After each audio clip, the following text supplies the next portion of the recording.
Founders Space, Mentors and Masters. I'm Captain Hoff, CEO of Founders Space, the leading global startup accelerator. I'm also author of the award-winning books, Make Elephants Fly, Surviving a Startup, and The 5 Forces. I am here today with Dan Kirby, co-founder of the tech department and host of Honey, I Blew Up My Business. Dan is going to talk to us today about how he personally blew up his own business. Dan, welcome to the show. Great to be here. Really good to see you. It was wonderful talking to you last time, appearing on your podcast. It's great to have you a guest. You have a fantastic story about your own startup, the travails you went through, and what you learned. Can you go back in time, tell us the vision for your startup, what you got you going, and then what obstacles came in the way of your success? Well, yeah, I mean, it's been quite a long story now. I've been 20 years as a founder, and my company, the tech department, was born actually in 2004. And we originally had a software product we were building. But then after about 2 or 3 years, it never really took off, and we were kind of never making any money. So we pivoted. And what product was that? It was an email marketing software product. By the way, this is pre-cloud. So this is email marketing software before any kind of campaign monitor or anything like that's happening. This is installed on your desktop computer, and you can send out targeted, graphical, personalized emails from your desktop. And we were selling those to that software to big companies, to corporate businesses. And what stopped you? So like a lot of startups have to pivot. We all run into trouble now and then. We go down one path, we find out it's a dead end. What stopped you? Well, I mean, it was, a couple of things. One was spam filters was the big one. Because, but it was a bit of a Wild West in the early noughties where you could send out emails to anybody and everybody would receive them. And then suddenly people weren't receiving them. Then there was lots of issues to do with internal firewalls. Then things started to move to the cloud. And frankly, we just didn't have the funding to continue to stay ahead of the technology curve and the shift of security, really. And so we were kind of running to stand still. And it became apparent that we really couldn't make this. So fly. Companies like MailChimp ate your lunch and Constant Contact. They kind of took over the market. 100%. It was, and suddenly it was like we were this little squishy little business doing pretty well at one point, and then it was like, this isn't going to work. So you had to throw in the towel, all that hard work down the drain. You pivoted. Where did you go? Yeah, well, and it was quite a moment actually, because it took a little bit of humble pie eating to kind of accept that we needed to pivot. This is the hardest thing most entrepreneurs do, is to pivot, because you've invested a huge chunk of your life, a lot of money and a lot of time into this product, and to just throw it out. And I'm sure you had revenue. So did you just cut it off cold, or did you let it taper away? How did you do it? Well, it kind of tapered away, but we pivoted. So the company is called the tech department because we changed our name at that point, but we became in effect a technology department for other businesses. And we had a specialist area in technology innovation. Because you had these so let's talk about this. You had these relationships with big corporates because you were selling them your software. So basically you leveraged those relationships into your next business. Is that right? That's right. And actually what we did was, and as a sort of, we had extended it actually. So we had my background is in brand design. So I'm actually not a techie, although I run a tech business. And I had a brand design agency at the time, which I eventually sold in 2009. So the tech department was alongside it. And so a lot of my competitors in that space didn't know, they knew about design, graphic design, marketing, but they didn't know about the technology.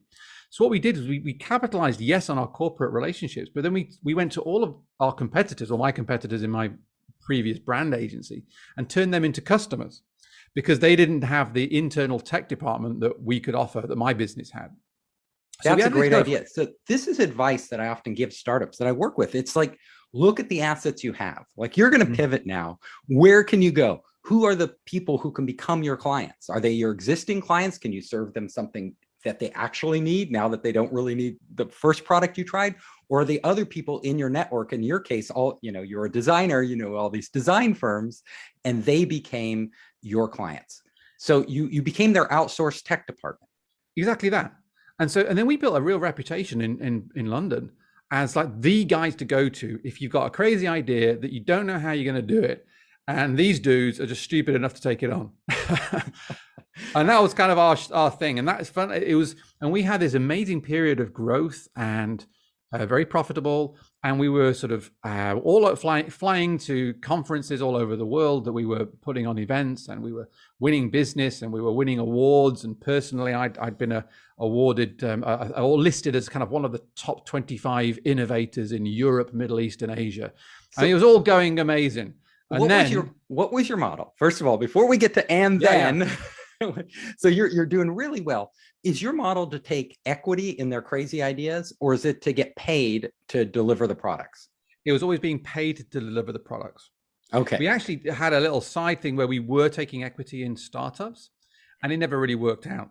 It always ended up being a kind of the equity didn't end up being worth anything. It's really tough. It shows you when you start doing that, when you start taking equity in different startups, you realize how hard it is to be a startup. Because you don't know until we only know our personal experiences, how tough it is. But if you work with enough startups, you suddenly think this isn't easy for anybody. And it was kind of a good conceptually, it worked, and then it just didn't work practically. It wasn't good for the startup. It wasn't good for us. I seldom hear of service providers that are very successful at taking equity in startups. They don't know. It's hard to pick the right startups because it's hard to find the match between the startup that will come to you and give you equity for service, as opposed to the startup you would have invested in, which a lot of times isn't the one who would give you the equity for service.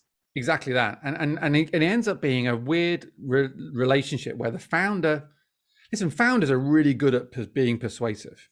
And if you have a share in a business, you have a kind of, there's a relationship there that is different to a vendor and a client, and a service provider. And you know what? They will keep asking you for more. They will keep. And it's like death by a thousand cuts from our point of view. I know. And if soon as you say no to something, then the relationship starts to unravel. And it just doesn't work like that. It doesn't work for the founder, because all that happens is they get a crappy service. And then all that happens is because the economics don't work, because the service provider has to pay their team.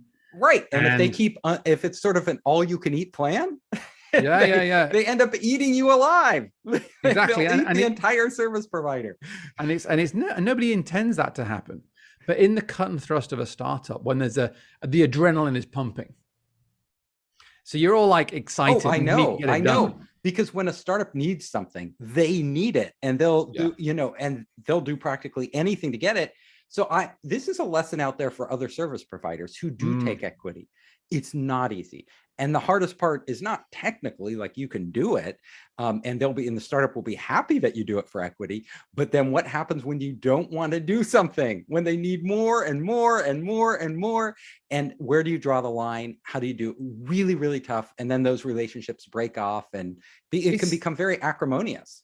Yeah, and it's really hard. And especially as you're talking, it really reminds me that the problem with a lot of tech startups, and actually technology in general, is it's always something else you could do. And it's like a kind of mirage. Oh yeah, like it never ends.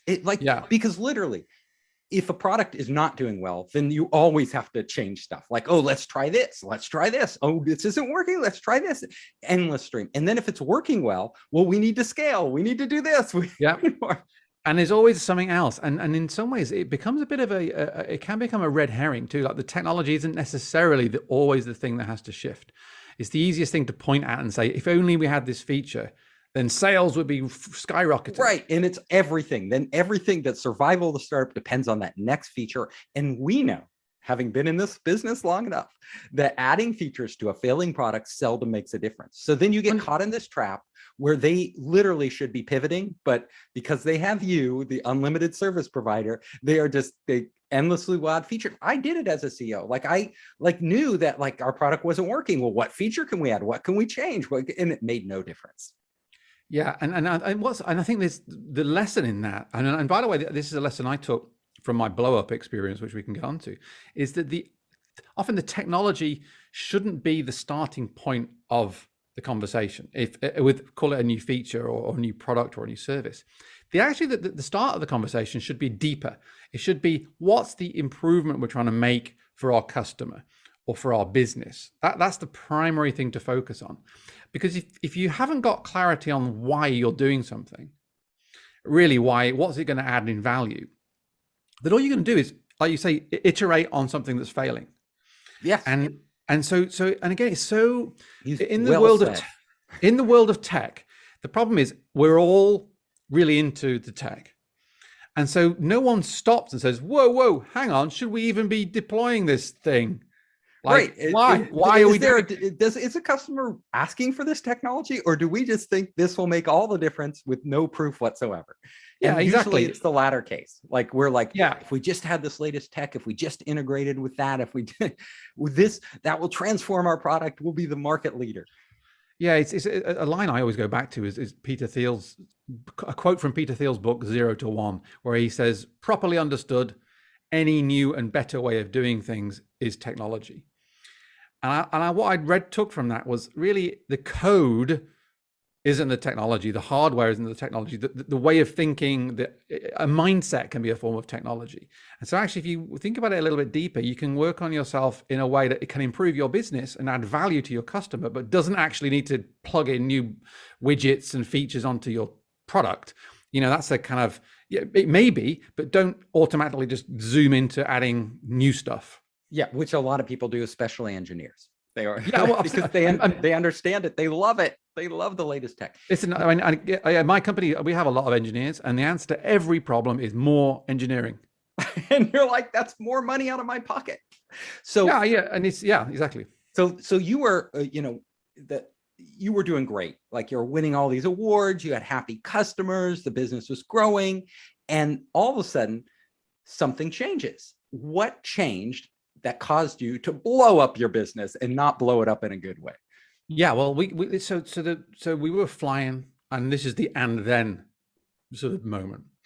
And then it started to go. In fact, we'd just been in South by Southwest, and we'd been hosting some events on the invitation of the British government, and it was all going great. And I'd just been in Toronto doing a workshop with some dudes, and I come back, and the sales were a bit low, but it was a cyclical thing, I was told. And then the next month, the sales were a bit lower, and then lower again. And then basically we turned into this steep ascent at the end of 2016. And then we started the descent down the mountain in sort of so May. What changed? You were ascending. What changed? What fundamental thing changed? I tell you, bad management. Right? That's you, baby. That's you. Exactly. What did you do wrong? Well, when I look back, it was very simple. You're very humble, by the way. Hey, listen, it is what it is. Most people don't want to point to themselves. They'll say something else. Do you know what? I had a whole series of numbers in a spreadsheet that were telling me I wasn't very good at this. Right.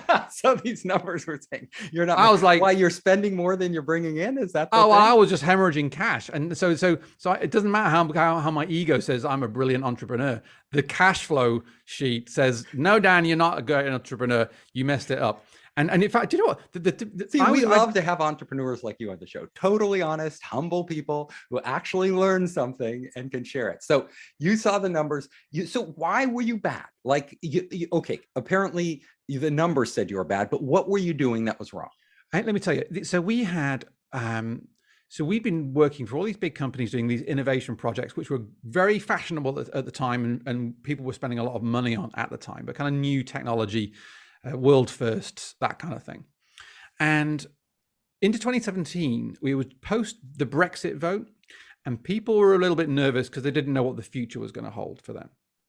So not our customers, but the customer's boss were suddenly looking at the line item for this new improved app for the thing they were doing and going, okay, why is this different to the old app? And our client would go, oh, well, it's really great because we've got a 3D modeled logo on the homepage, kind of thing. It was like some bullshit that was cool, but not exactly essential. And the CFO or the financial director would just throw it back at them and say, listen, we're not spending the money. So then our sales pipeline became this sort of froth that had no substance to it. Now, by the way, there was a whole bunch of other stuff that was to do with my kind of perhaps disconnecting from some of the management principles that I should have been holding dear. And what were those? What were the management mistakes you made? There were some straws in the wind. I would say that some customers weren't really happy, some staff issues, and I'd had a management team, a managing director. I was CEO. We had a management team, a managing director, people responsible for all that. And I was like, look, that's your job. You guys do it. Which is what a lot of people say you should do, delegate. Exactly. But I knew that there was some problems there, but I didn't want to go there. And, looking back, being kind to myself, I'd had some issues with my mental health I was struggling with. I'd had a challenging period in the business and it was going really well. I was trying to give myself a break and I was trying to delegate. Now, there's a line Jim Collins, who wrote Good to Great, says that you should be micro aware, but not micromanage. Yes. Right? Now, I wasn't micro aware. I wasn't micromanaging. I was just sort of getting the gist, and I didn't get to the root of the problem. This is the thing about delegating. So this is what my experience too has been. It's good to delegate tasks, but when it comes to human beings and relationships with people, you cannot expect delegation to work. Because if there's a problem in those relationships, simply delegating it means you're walking away. You're ignoring the problem. You're not fixing the problem. So delegation works when it's like a task that they have to get done. You don't want to micromanage them and, get in their business. You want to let them do it and give them feedback and guidance, but not try to control them.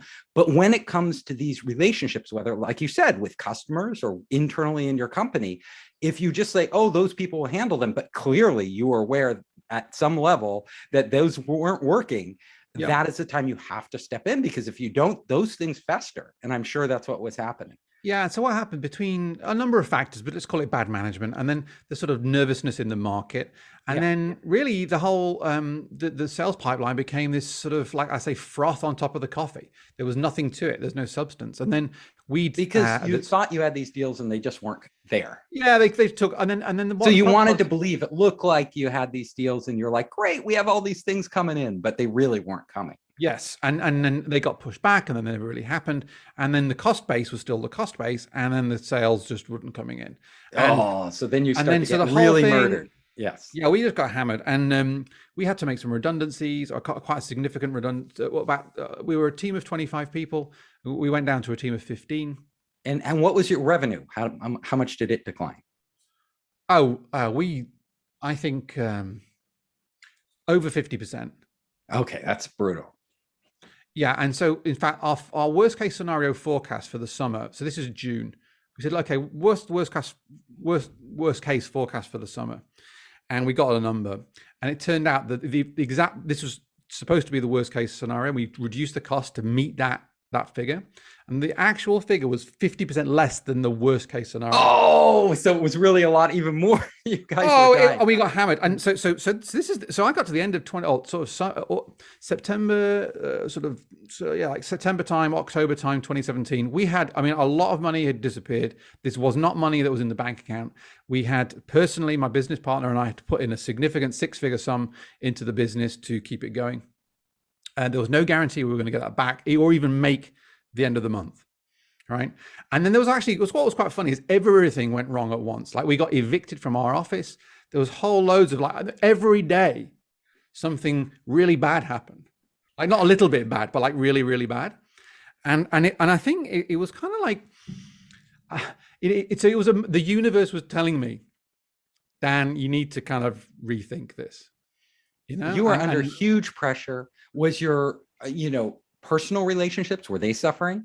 Oh yeah, 100%. I was drinking because of the stress, and I was being, to put it bluntly, a bit of an asshole. And my wife and I were not getting on. And it was really challenging. And for what it's worth, my business partner, his wife had been very poorly with a mental illness. She attempted a suicide at that time. So you could not, if you could think of the world's most stressful things to happen simultaneously, that was my life in the second. Were you getting along with your partner? Me, no. It was like a whole, the real story is the most likely outcome of September, October 2017 was a single homeless bankrupt Dan. Really? Yeah. I was like on the knife edge And leaning over. And so many founders, when they hit hard times, they can relate to these stories. I mean, they suffer depression. They do things that they sabotage themselves. That was all that. Yeah. And I mean, I went to the rock. It was really a dark time, and to the point of like. Now, here's the thing: the lesson for me was my ego needed to crack open, and it took that sequence of events for me to crack my walnut shell head ego open, to actually open up a little bit more and perhaps think, perhaps I'm not the answer to all of the world's problems, and perhaps I need to be a little bit more grounded and perhaps more open to learn on a deeper level as opposed to a technical level or a skill level, to grow as a human being, not like just a professional. And it's funny, I read a lot, and there was a book I was reading at the time by Jocko Willink, who's a quite famous podcaster now, ex-US Navy SEAL, called Extreme Ownership. I read it. And Jocko says, whatever happens, it's your fault. And I'd read this book, and I kind of really liked this book, and I liked the idea of a big, rough, tough US Navy SEAL. And then all this stuff happened to me. And I had Jocko Willink on my shelf looking at me going, hey, Dan, it's your fault. You own it. Yeah. So literally, it was Jocko got me to kind of, in all of that, to suck it all up and go, look, I can blame a lot of people for what went down, right? But there's only one person at the helm, and that was me. And if I was absent at the helm, which I think I was really, that's why the whole thing went wrong. So that blow up experience was a really important moment for me. It's 5 years on. It's literally 5 years this month when it was apparent it was going really wrong. And so we've turned that business around. We saved the business. We turned it around. I have to ask you, with your partner, are you still partners with that person? Oh, sorry. When I say partner, my business partner, yeah. I was getting on, actually, funnily enough, I always got on with my business partner. My personal life partner, I wasn't getting on with. Oh, your person. Okay, I thought it was your right, business Let partner. me clarify. Yeah, my business partner, yeah. Rick and I have actually had a great relationship all the way through. Even through all that hell. That's unusual. Yeah. We were like, we've had like, I mean, I don't know why, we very intuitively work well together. So I was getting on my wife's nerves. Yeah, my business partner not so much. Did you manage to mend fences with your wife? Yes, well, I'm still married to her. Our relationship's better than ever. I'm a much better father, husband, friend, a boss. I hope business partner too. So and the big lesson you learned was to own it. Are there any other lessons that you learned that really helped you transform yourself and your business at this low point? Yeah, it was actually, we touched on the point earlier about the technology and or the improvement you make. And then there was, in the summer, before it really played out, I kind of realized actually that there was a fundamental strategic problem with my business model. And the problem was that I was going in trying to sell a lot of technology to our clients, but I wasn't trying to improve their business. Now, right. So you would sell them this technology, but it didn't really translate into something that made a big difference in their business. So they were not necessarily satisfied with what they ended up getting. Well, it's funny because when you're talking to a corporate, there's tiers of people. A lot of people were satisfied, but the people that mattered, the people that wrote the check, they weren't satisfied, right? So it was kind of like, and also I realized it's like eating Big Macs all the time. It kind of tastes good, and then you're kind of sick of it, right? So I was doing all this some really interesting work for these big companies, and it was kind of fun. But ultimately, what was the point? Yeah, not only were we easy to sack because we weren't strategically very important, we were doing something that fundamentally felt a bit hollow. And in the middle of the sort of summer of 2017, when it was really all collapsing around me and before it got really dark, I just thought, I had this moment of clarity. I said, look, we're just focused on the wrong thing. If we focus our business on creating improvement, measurable improvement, impact that we can quantify for our clients, and we create a system that delivers that, that's better than the alternative, which is what's created this situation. it's funny because I can pinpoint it literally to a moment, and it was very intuitive, and it was just I took the decision and just ran with it because my business partner was busy with his wife who was sick. I said, right, and we created a process which we called the Tech Bootcamp, or the Tech Bootcamp. And this process is a way of ensuring we create improvement when we work with a client. And what we do now is we work with startups as a kind of plug-in tech team. So we work with founders and say, okay, where are you trying to head to? We call it a North Star. Why are you doing this thing even? And then we work out how you can get there as this plug-in team. But instead of us trying to do the most complex, technically advanced, latest thing using blockchain or whatever thing, we go, okay, what's the shortest, smallest boot camp we can run to test the hypothesis that your business is trying to work out? Which is really what startups should be doing. Yeah, but people don't. Oh, I know. I see it all the time. I work with these startups all the time, and I'm like, why are you using that technology? And maybe it's the blockchain, like you said, and they're like, well, because we can get funded. Like it's the blockchain. And I'm like, but what does it actually do for you? Does it actually change anything? And they can't answer that question. That happens so many times. And this is kind of, I had several breakthroughs in that year. One of them was on really what's transformed my business, which was the simple insight. If you focus on the improvement and the purpose of the technology, that's more important at the very initial beginning than the technology itself. Right. And then what's the simplest technology you can use to get there, to get your answers? Exactly that. So you're on the right path. That's really good. Now, I want to also know, on a personal level, how did you change yourself? Did you stop drinking? Did you take antidepressants to get over your depression? What did you, or did you do meditation? What did you do to get out of that pit? Yeah, well, it's a great question. And actually, that's one of the things that really I've transformed in that last 5 years. Yeah, stop drinking. And I had an issue just with my mental health prior to that. Like I was diagnosed with depression about 8 or 9 years ago. A lot of people have it. A lot of CEOs have it, a lot of tons. people. And I'll tell you for what, and so depression, what is it even is that? It's a name, it's a label that's put onto a set of things. Now, for me, I'm not a professional. I can't speak on behalf of anybody else, but for me, my depression was actually a series of internal dialogues that were pushed me into a hole, right? And very unrelenting self-criticism, and a philosophy which was a bit, I wouldn't say nihilistic's too strong, but a bit kind of running too hard on too many angles, working hard, playing hard, that's the kind of thing. And then not being kind to myself when I needed to break or whatever. And so what was forced to do in that moment was to sort of stop, pause, reflect, and think about on a very deep level, what was my philosophy of life?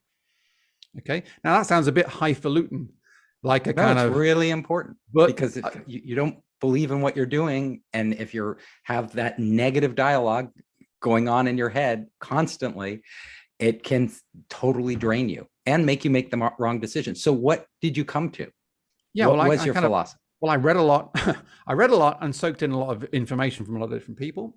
And then I worked on my mental health by meditation. I have a very disciplined now journaling and meditation practice in the mornings. So when do you wake up? How early? I'm not really super early, like 6:30 a.m., maybe 7 a.m. I just wake up when I wake up. I don't start my alarm. And I then do some yoga. I do some meditation. I do some journaling. And I maybe do a little bit of a workout just to get my blood going. And that takes me 90 minutes kind of thing. And but if I don't do that, my brain's all over the place. And I'm kind of like, I run at 1,000 miles an hour. So I need to calm my chimp monkey mind that's going crazy. And that helps me make better decisions. And what is your philosophy? What philosophy, your philosophy prior and post the disaster? Well, philosophy prior, let me think about that. I think it was more ego-led, right? And by that, I mean, my identity was wrapped up in the success of the business. I thought I was the solution to all the problems. Therefore you were the problem if it didn't work out. Absolutely. And what I realized was it wasn't about me so much as about me perhaps having a more genuine sense of service to other people. Okay. And not being the world should revolve around me. Perhaps I revolve around everybody else. Maybe I serve my my wife and my children and my staff and my business partner and my customers, but genuinely as a first principle, and to be grounded and calm and present and not be perhaps dissatisfied because I don't have the particular specification vacation lined up or car on the driveway or what have you, the kind of infinite hedonic treadmill of trying to kind of get more and more and more. Perhaps just live in a state of gratitude about, hey, I'm fit and healthy, and I've got a great people around me, and I can do some great stuff, and that's a good thing. So it's a kind of reorientation of life as a whole. And so by taking that basic principle into my business, then my business genuinely, and not just because I feel like it, but the processes within the business are designed to serve the genuine interests of our startup founders that we work with. And they then can grow their startup, which is, as we've said, a difficult path. And we serve them. And then there's a win-win, because I then get the sort of ongoing relationship and the ongoing investment, and our company is doing better than ever. In fact, this last quarter, we've had the best performance in sales than the previous 5 years. It was like 5 or 6 years ago, we had a previous similarly successful quarter. And that's like a rebirth of this company that was, it's taken a long time to get it right. And there was a pandemic in the way that kind of sort of put us on a back foot for a year or so. But it's been a really genuinely transformative experience. I want you to let the audience know how they can find you. Well, if you search if you're on Twitter to @the Dan Kirby, THE Dan Kirby, the Dan Kirby. There's only one Dan Kirby, the Dan Kirby. I'm also on Instagram, the same handle. You can find me on LinkedIn. But check out our podcast, Honey, I Blew Up the Business. It's a real passion project for me. We've been doing it for just over a year. In fact, within the first 48 hours, we got to number 2 in the entrepreneurship charts in the UK on Apple Podcasts. So there's a real appetite for these stories. And we've had, like I say, great, we put an episode out every other week. Really great open conversations. So if you like the sound of that, check us out and please connect with me on social media. I hope you enjoyed the show. If you liked it, hit the subscribe button and share it with your friends. You can help us create more great content by subscribing and sharing. Also, if you want to access our online startup program, our investor network, and our entrepreneur resources, just come to founderspace.com.